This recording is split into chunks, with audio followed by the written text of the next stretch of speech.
yeew butitu njurukaay yi. lan mooy yeew butitu njurukaay yi? yeew butitu njurukaay ñu koy wax itam yaradalu jigéen doxalinu kër doktoor mu yomb tey wéy la ñu ci yeew solom yiy jàllale nen yi ci biir nenukaay bi tax ba ëmb bi dootul mën a am ëllëg. yeew butitu njurukaay jéego bu rëy bu jigéen walla farandoo war a seq la. lu baax la ci jigéen ak farandoo yi mu wóor ne bëggatuñu am yeneeni doom te bëgg pexe mu yomb muy tere am doom te sax dàkk. ak yeew butitu njurukaay bi amul ay njeexitali ëllëg mbaa lu ñuy ragal cib ëmb bu naroon a am. yaradalu jigéen du dogal bu ñuy jël ci ay caaxaan.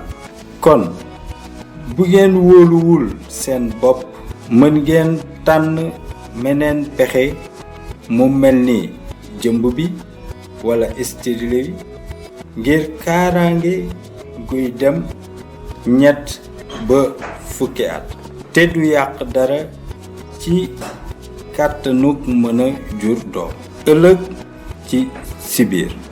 ni ci wépp doxalin opéré jigéen ñi dañuy xaatim wala màndargaal firnde juy wone ne nangu nañu. jigéen ñi am yeewu butitu njurukaay mën nañu génnal seen bopp clinique mën nañu yëg yaram wu xaw a naqari ci ay fan yu néew.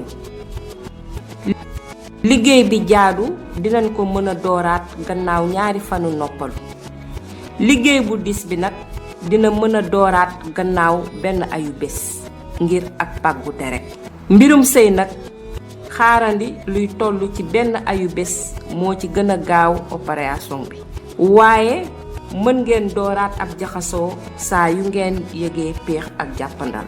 yeew butitu njurukaay du gën a néewal doole jigéen te du sabab mettitu yaramam.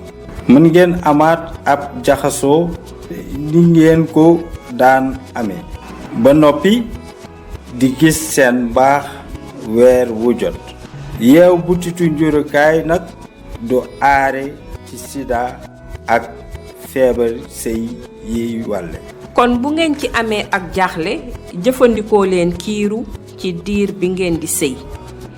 bu ngeen amee ay laaj ànd leen ak kóolute waxtaan ceeg seen xaritub woy jàppale bii di Marie Stopes ngir am xibaar ak i tegtal yu ànd ak sutura.